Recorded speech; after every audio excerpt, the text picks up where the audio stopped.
Am I seeking the kingdom first? It's easier to say than it is to live. Welcome to the Hippie Preacher Podcast. I'm Aubrey Robertson. In this episode, I get real about the struggle between faith and finances. After stepping away from traditional church ministry and moving to a new town with no stable income, I found myself wrestling with a hard truth.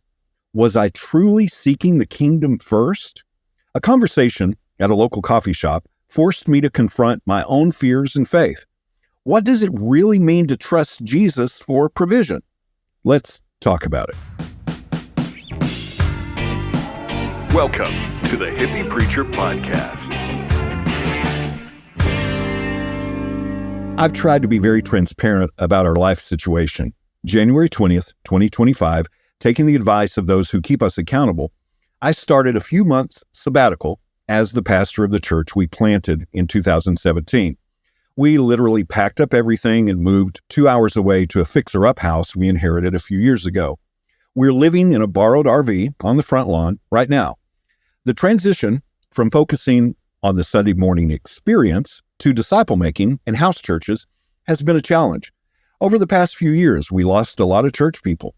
It got to the point last year that I started driving rideshare to help make income ends meet. What I didn't really expect was how many disciple-making opportunities there would be just driving people around. But the struggle continued, and it became clear at the end of December that something had to change dramatically. And so here we are in East Tawakoni, Texas, a little lake town of less than 1,000 people. My primary skill set is as an audio engineer, but I also am a programmer who can build websites and apps. We arrived with no real source of income, and opportunities started popping up, but a month in, nothing stable has solidified. This past week, bills and obstacles were piling up, and I had some moments of just feeling lost. And I'd prayed this over and over, but didn't feel, hear, or see an answer. Jesus, I need a job and a stable source of income. I've posted about finding a new coffee shop about 10 minutes away from our new RV life. It's called Sacred Grounds and is part of a larger ministry called Community Seeds. The founder is an amazing guy, and we hit it off immediately. What they do for the community is amazing. And they also need a couple of websites and some other things right in my wheelhouse.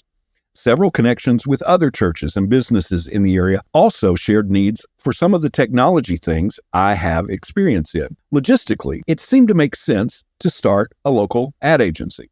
But everything I tried to do in that direction just didn't give me peace. Something was wrong. I'm missing something. But what? What am I supposed to do to make an income, Jesus? Silence. No peace. No answer. But I felt like I was supposed to reach out and talk to the coffee shop guy. That conversation happened Friday. I didn't really have an agenda, just a feeling that we needed to talk and I needed to listen. If you know me, you know that one of my life challenges is drowning in opportunity. I'm a new idea a minute kind of guy and can get myself overcommitted in a heartbeat.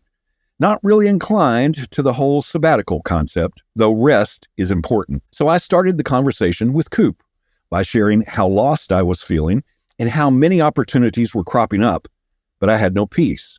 Coop sat back in his chair, looked at me, and said something like, "That's a lot. I'm hearing so many different things, but what is your one thing? Do you know what your purpose is?" I didn't hesitate. Yes, I'm a disciple maker. That's the only priority. Make disciples that make disciples. Then do that. Seek the kingdom first. Then Coop started quoting from Matthew 6, and this wave of peace filled the room. I talk and post a lot about kingdom first, love first, that my only job is to love God, love people, and make disciples. And suddenly, I realized that wasn't really what I was seeking. Matthew 6:25. Therefore I tell you, do not worry about your life, what you will eat or drink, or about your body, what you will wear. Isn't there more to life than food, and more to the body than clothing? But I need a job, Jesus. Nowhere did Jesus say job first.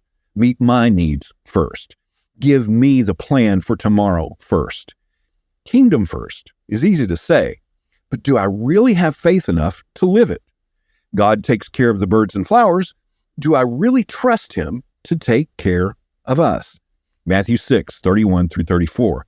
So then, don't worry saying, what will we eat? Or what will we drink? Or what will we wear?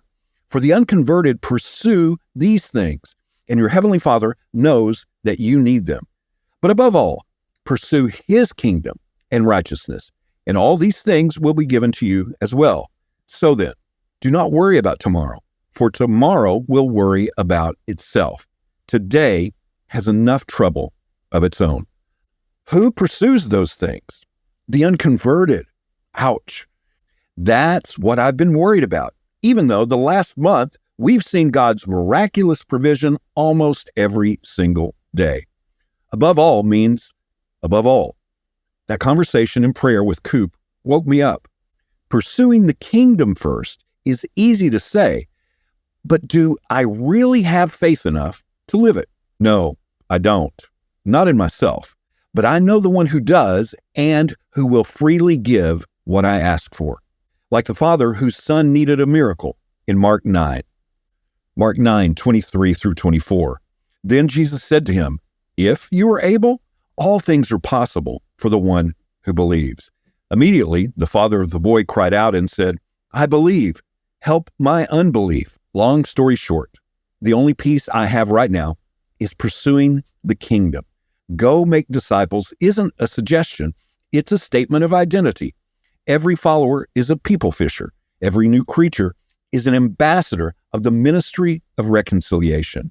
And yes, it's crazy. It makes little logistical sense. My spreadsheets do not compute this way, but I'm more certain than ever in my life that it's time to put my actions where my mouth is. Tent making is important, but Paul didn't pursue making tents. In Acts 18, he made tents in a new place with new disciples, but primarily shared the good news regularly with both Jews and Gentiles. Paul, I'm not, but disciple maker, I am. Not a tent builder first, not an audio guy or web developer first. While I'm not suggesting that everyone is called to make such drastic choices and sacrifices, this is what we are called to do. But I'm also 100% human enough to think, this is insanity. How will this ever work? Matthew 6:33. But above all, pursue his kingdom and righteousness, and all these things will be given to you as well. I either believe that or I don't. Faith isn't just what you say. Faith is pursuing what you can't see just because Jesus said it. From this day forward, I'm going to do my best to not worry about income or tomorrow. I'm not going to be out looking for a job. I'm looking for persons of peace, looking to have more gospel conversations and make more disciples that make disciples. Jesus, the rest is up to you. That doesn't mean that I won't be working or that I'll be sitting around waiting for money to fall out of the sky. I'll make tents wherever you lead, but not by pursuing my needs first. Driving rideshare is not the most lucrative income source, but it's a great way to serve and meet more people in this area with opportunities for gospel conversations. Kingdom first. Love first. Me last. Make peace.